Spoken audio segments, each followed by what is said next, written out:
Good morning, everyone. It's great to be back with you here at Centers for Spiritual Living Denver. Welcome to everyone here that is in person at the Grant Center. It's great to see all of you here in the room with me this morning. And welcome to everyone who is online this morning as well. Thank you for being with us, and we bless you as well. And those of you who may watch this recording after the fact. So thank you all for participating in this service this morning, where, as Tim said, our topic for the whole month is love. And specifically this morning, we're talking about why and how to be a loving person. Why and how to be a loving person. So essentially, we've got about 20 to 25 minutes to talk about love. And the first couple of thoughts you might have in regards to that is, first, you may be thinking, if you've heard me speak before, when has Mark ever spoken for just 20 to 25 minutes? Maybe your first thought. But I try. I really do try. And the second one is a topic that is so vast and all-encompassing as the topic of love. It's very difficult for us to spend just a few minutes on. But I do think in a few minutes we can hit on some key concepts that will be helpful to you in your life. And what I hope to do in the next few minutes is to reorient your thinking about what love is, and also the importance of bringing it into your life more fully, and a few tips on how you can do that. And we can actually pull that train in, I think, in just a few minutes. But we're going to start with a process. I want to do a little different this morning. I want us to anchor us into something. So no matter where you are, whether you're online or watching the recording or here in the room with me, I would invite you just to close your eyes for a moment and just feel into yourself. And as you listen to my words, what I want you to do is visualize some experience in your life. It can be this morning, it can be recent, it can be from your past, somewhere where you have really, truly felt a sense of love flowing through you, of love being this energy that's connecting you with another person or a pet or someone else. You've just been in those moments where there is a deep, deep sense of love that's almost overwhelming to you.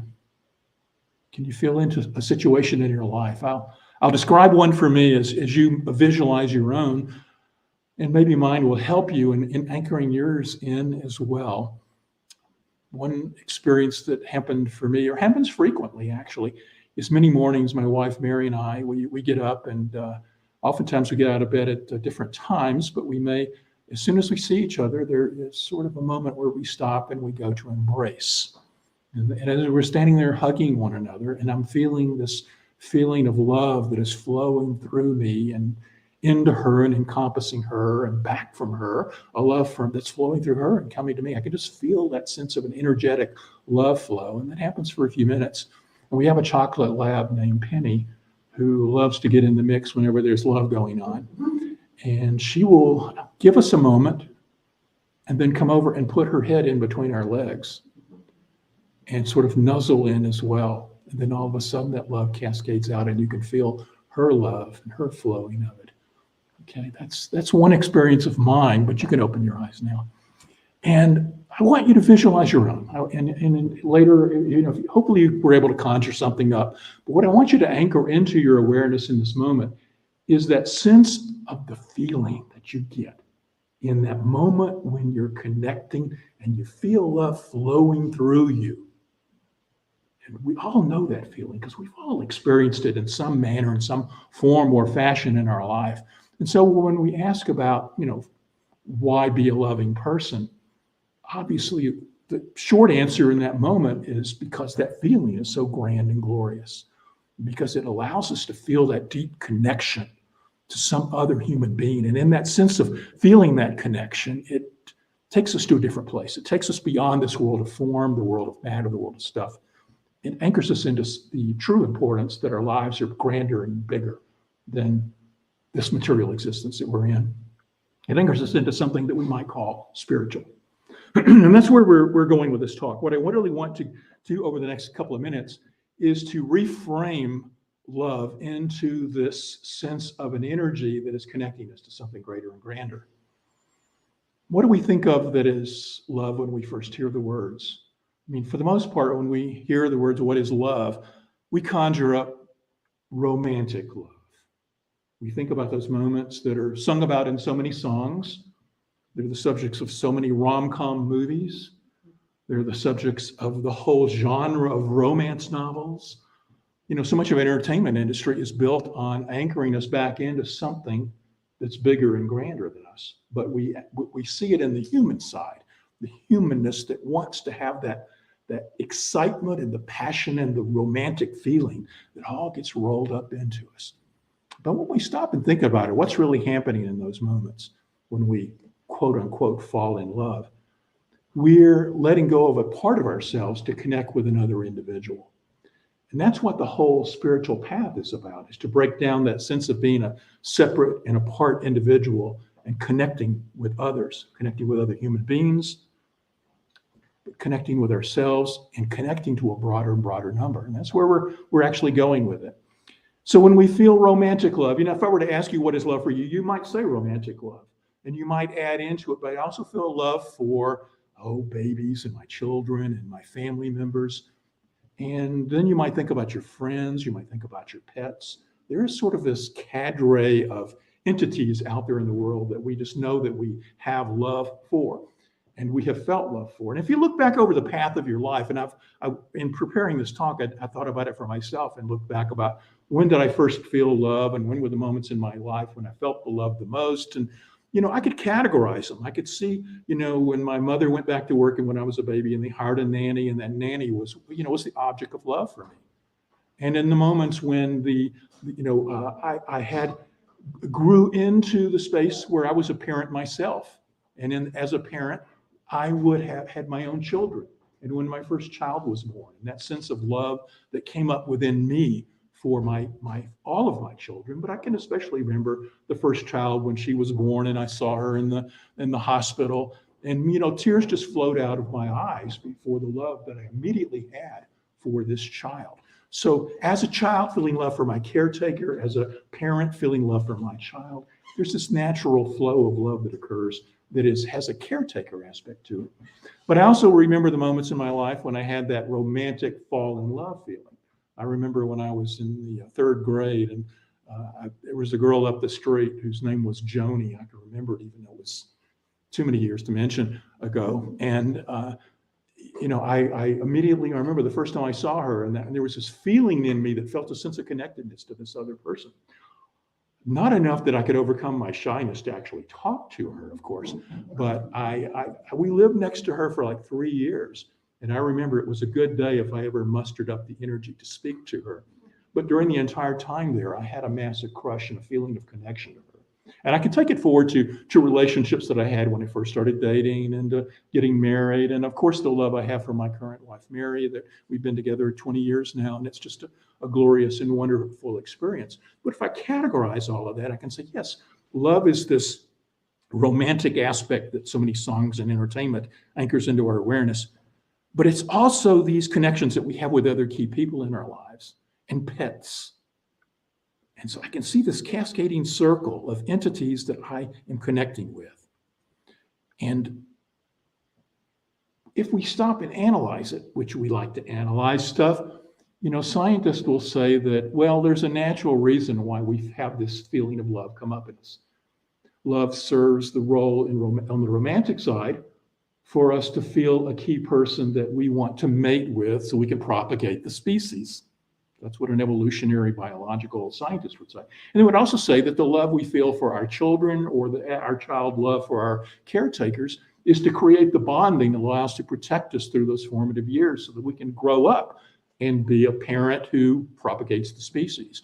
And so much of love is about connecting us. And then when we connect with others, the bigger and the heavier the strength the bond is in our communities serves to forge a protective circle. You could think of bands and tribes of people getting together and how they could protect themselves better, and then through that protection grow older and propagate the species. So if we look at it purely from a biological material standpoint, we see a human material aspect of love. And we also overlay, and I think we limit ourselves when we look at it from just that perspective. I want to look at it from a broader evolutionary standpoint. I think it's actually pointing us to an evolution into the non-material realm, into the spiritual realm, and that's the true purpose for love.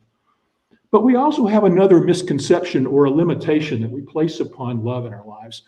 We use the phrase fall in love, or we feel that love is something that just happens to us, that we have no control over it, that we are victims of a love bug that bit us and we fell in love. And, and then all of a sudden, we got the immune system to the bug and we fell out of love. And so love comes and goes sometimes in our life, but, with a feeling that we have no control over it. It's just something that happens to us. Well, that's victim thinking. Victim thinking, when we think that love is only something that can happen to us and we have no control over it. So what I want you to do this morning is to broaden your perspective of love, to see it less as simply about biological evolution, and it's about spiritual evolution. I'll talk on that in just a second. And I want you to see it that you're not a victim to love, but that you are a co-creator with the divine to bring more love into your life, that you have the power to expand love in your life and on the planet. And in fact, by so doing, it supports the spiritual evolution that we're all called to. So, what do I mean by the spiritual evolution aspects of love? To get to that concept, I have to talk about something that I often bring up in every one of my talks here with CSL Denver, and that's the fact, as Teilhard de Chardin so famously spoke about, that we are spiritual beings that are essence, spiritual beings who are having a material life experience. So anchor that into your moment, into your awareness for a moment. That although most of the time we seem to be focused on the world of form and matter in our physical lives and the things that are going on here, and we talk about love from a biological standpoint, that truly we're at another end of a spectrum where on the other end, everything is one and everything is spirit. All is God, all is one, which is what we teach in Science of Mind, is that there is this vast oneness. And in fact, the spiritual journey is simply a movement along a continuum, from being anchored in the world of form and separation and seeing ourselves as separate and apart from one another, to being anchored in our awareness that we're all one and that we live in a universe of vast oneness. And the more that we can move along that scale to sense know the oneness and the deepness of our life, that is true enlightenment. It can come at a flash on the meditation cushion where you feel the oneness, but for most of us, it's incremental over time as we move up the scale to more and more an awareness. Love, in the sense of care and concern for something outside us, is moving us up from the lower ends of the spectrum. It has an evolutionary force purpose to direct us out of being only caring about ourselves, to first be caring about others, to be caring about more others, to be caring about more others, to eventually our care and concern encompasses all that is. And what moves us into doing that? Love. When I can begin by a sense of love for myself, I'm anchored into an awareness that myself as an individual, as Mark, is worthy, whole, and complete. When I can see that in love and authentically care about myself, not in an egotistical, narcissistic way. Let me be very clear. This isn't about saying I'm better than you or anything like that. It's simply me recognizing my value by the very nature that I was born on this planet and that I am a spiritual being. I have worth and value. And the more I can anchor into that awareness, then I now can come from that space to love someone else, to share the love that I have for myself or another. So when Mary and I hug and I can feel that flow of energy that I was describing a few minutes ago, I come from a sense of wholeness in that love rather than a sense of lack. I'm not needing anything from her. I'm needing to allow the flow to come through me that's already there already. And in the feeling of doing that, all of a sudden I'm connecting with another entity in the manifest universe where we express ourselves as this multiplicity. It's Penny the dog, it's me, it's Mary, it's all of you, whoever is in your life. When we can feel that energetic flow there, and when we can feel it with more and more and more people, then we're moving up the scale to encompass a greater sense of oneness by doing that. And that's the path of our evolutionary spiritual journey, is to remember the truth of who we are, that we are these spiritual beings born from wholeness and born from oneness.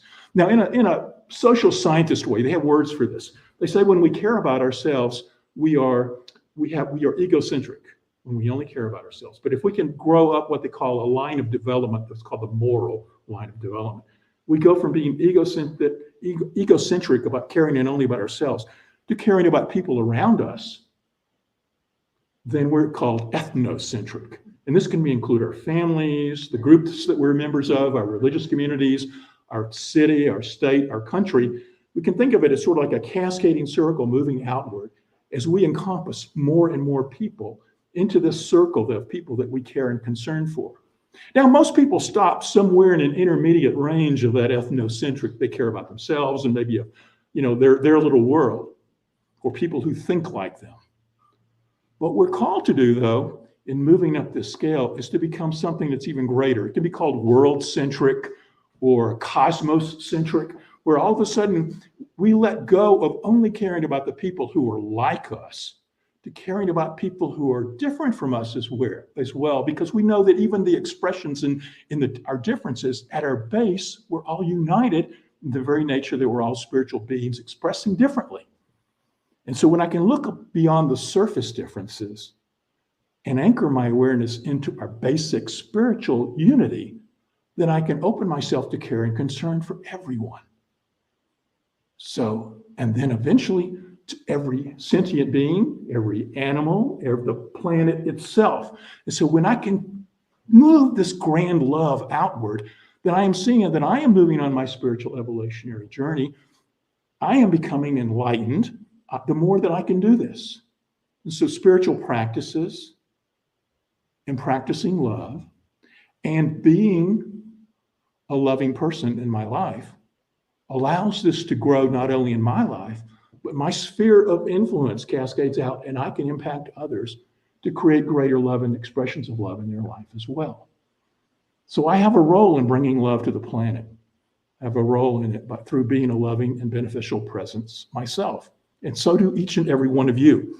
Everyone out here listening to these words, if you anchor back to that feeling of love that you had that I described at the very beginning of this talk, was to recognize, oh, that feels so good. What if we created a planet where we all felt that, where we all felt that feeling of love all the time? What would the world be like? Would it break down the war and into war? Would it break down divisiveness? Would it break down the political struggles that we see going on in our country? Would it break down racism and all the other fears and power struggles that we see on our planet? The more that we can each feel into and feel that cascading flow of love for care and concern for a broader and broader number is truly what our spiritual path is all about. Teilhard Chardin also said that once we discover love, the true power of love, and I'm paraphrasing him, but he said it'd be like discovering fire for the second time. Because he wasn't talking about the love, the romantic love, the limited sense of love that we have a feeling for. But he was talking about love as this evolutionary force.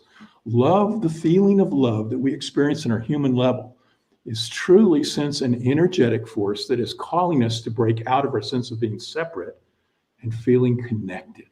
And the more we can feel connected, the more we become enlightened, and the more we create a world that works for everyone.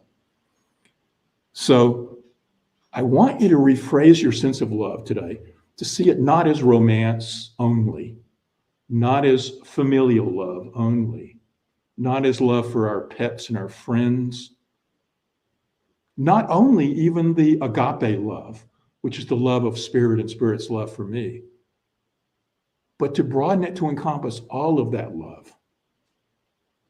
That love, as it expresses itself in your life, is all of it. And it is serving a purpose for your spiritual growth. So the more that you can be a beneficial, loving presence is serving your spiritual growth and spurring the spiritual growth of our planet and creating that world that we all know we want. And the second point, so let's shift our thinking about, is it an evolutionary force? Yes, but not simply on the biological material side. It's a spiritual evolutionary force that's driving our whole spiritual remembrance of our truth. But the second misconception I remember I mentioned ago was that we think that love is something that happens to us. But we are co-creators of love. that feeling that comes and cascades through us, we don't have to wait for it to happen. We can create it whenever we want to. We can manifest the flow of love in our life. In fact, many times you've probably done this, that you have had an experience where something, and you just felt the love. You just felt the love for someone. And it could be watching a TV show. It can be watching the news or driving by a car wreck and just sending that person love in this moment. Sending anyone who's in the middle of a challenge the feeling of love. Sending anyone who is in an argument the feeling of love. You know, we can be love in our lives. We can be love. So we can intellectualize, and we can feel what a world it would be if we all felt that divine flow of love in us all the time. Okay. And then we come back to the reality of material life, and we forget that for a few minutes. What I'm calling you to do is to find some techniques and areas in your life where you can bring that feeling of love more fully in more moments. Now, to that end, I sat down this week and I thought, I'm not going to have enough time to give you all the ideas that probably were flowing through me about how you can specifically bring more love into your life. So I created a blog on my website. I sat down and it just flowed through me the other day. And first off, my website's consciousbridge.com. Conscious Bridge, it's on the screen there for those of you who are watching. And on that website, if you go there, the latest blog that just came out this morning is called 25 Tips for Creating More Love in Your Life. I think that's something like that. Whatever the actual title is going to be on there. 25 Tips to Bring More Love to Your Life. Thank you. It was pretty close. I told him to put that up, and that's the title of the blog. And it was simply 25 quick hit tips. Like, consider this, consider this, consider this, consider this. I don't have time to go through them all, but I do want to share a few broad strokes from that article. And I would encourage everybody who's watching or in the room here to go to consciousbridge.com later and just read through it and just see if it gives you any ideas about how you can bring this concept of love more fully into your life. But the first thing I would invite you to do is to consider a broader idea of love, like we've been talking about this morning. To see love as an energy that you can control and bring more fully into your life. And then to consciously set an intention to bring that flow into more and more of moments in the events of your life.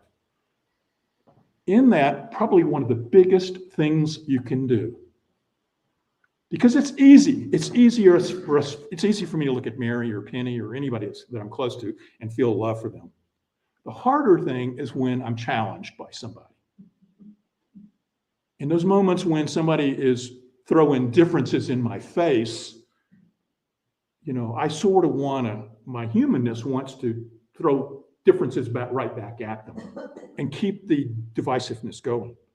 But that's not truly serving love, and that's not the most loving thing I can do. So one thing is to stop and say, in this moment, what's the most loving thing I can do? What does love want? It's a common question you often hear.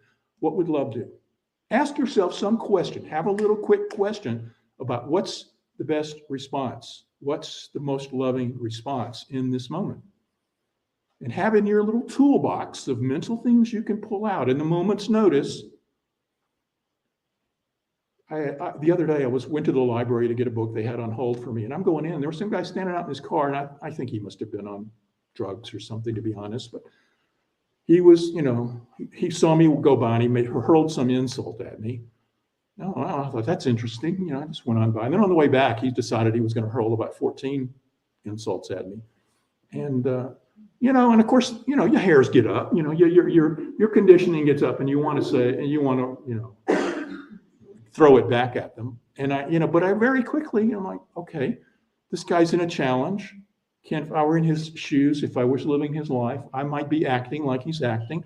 How can I, and this is the key point, the key suggestion I want to give you all, is how in those moments of challenge can you take the perspective of the other person? How can you? Because truly, if we're all God and we're all part of this vast oneness, then even the person hurling the insults at me is God and part of the oneness as well. The people who are on TV or spouting political opinions differ from you, and you get angry about what they're saying, The people who are on social media and making social media posts that are less than loving, that get you angry. Anytime you're feeling an emotional response that is less than the highest and is not loving, stop in those moments and let that feeling, that emotion be a reminder that you can change it. That you have the ability, you have what we call the response ability. You have the response ability to choose your response in those moments. And a lot of those 25 tips that are in that website are all about looking at those moments to take the perspective of the other person so that you can open your heart to them. It's not to say I've got to agree with them. It's not to say that I have to empower them in their incorrect choices they may be making in the moment. But it's to take the most loving response in that moment, which in some cases, it's not saying anything and it's walking away, which is what I did with the guy at the library. I sent him love in my mind, but I didn't say anything to him because I knew that was the best response in the moment. But we all can choose how we're going to respond.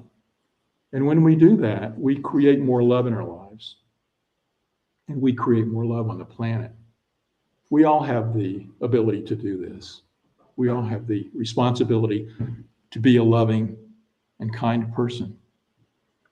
So I know for each and every one of us today, we're going to take that step, no matter where you are, whether you're online, watching the recording, you're here in the room. I know that anybody that is touched by this can be touched by our love, that we can be a force for love and good, and we can allow that love and good to cascade out. Share these words. Share your own perspective on love with other people. Share what works for you.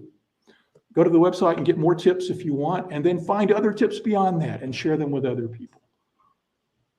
Think back to that feeling earlier in this talk about that feeling of love flowing through you. And imagine that flowing through everyone all the time, where we all sought the best for everyone in all moments, where we all responded in a way of oneness. Just go within for just a moment and just feel into that.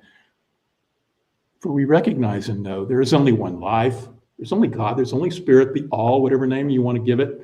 But we're all embedded and created and rolling around in this joyous life in the total playground of the divine.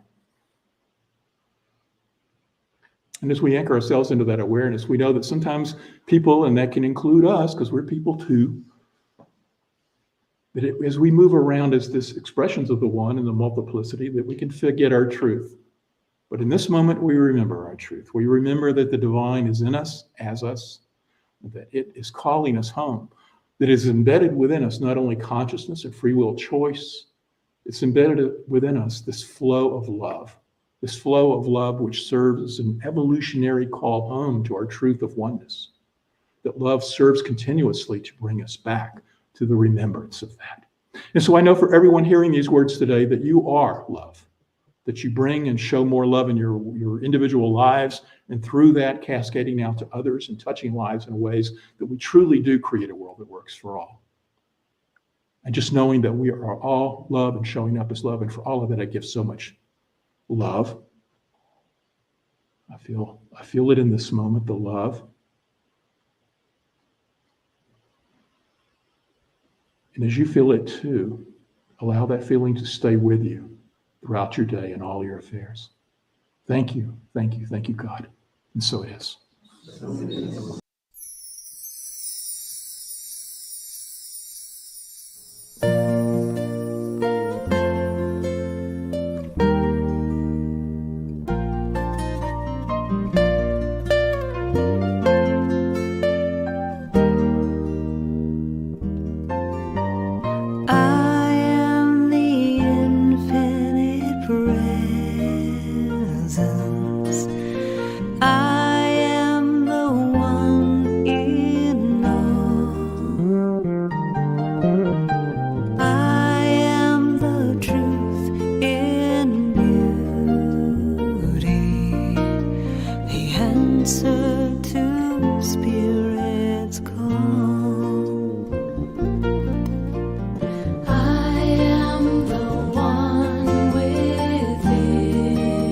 Present, ever near. I am the one you see, whispering softly in your ear.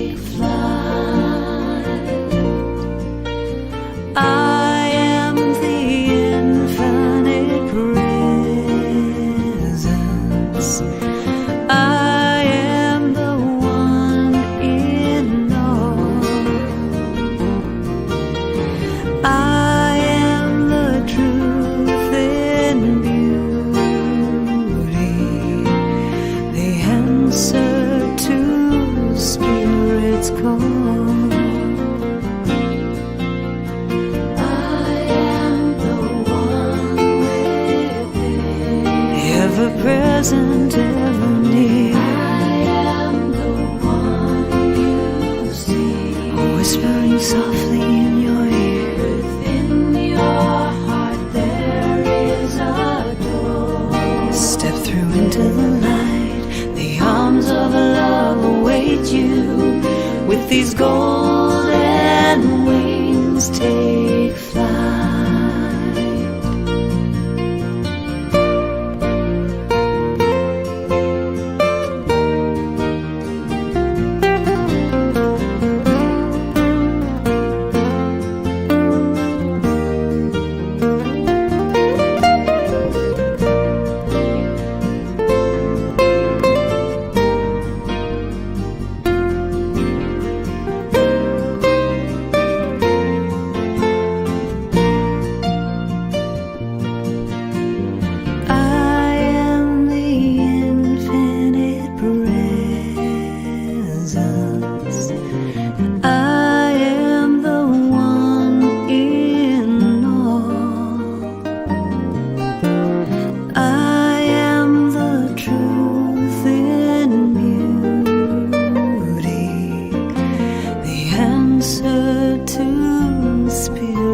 Call. I am the one within, ever present, ever near. I am the one you see, whispering softly in your ear. Within your heart there is a door. Step through into the light. The arms of love await you. With these golden wings, take flight. The arms of love await you. With these golden wings, take flight.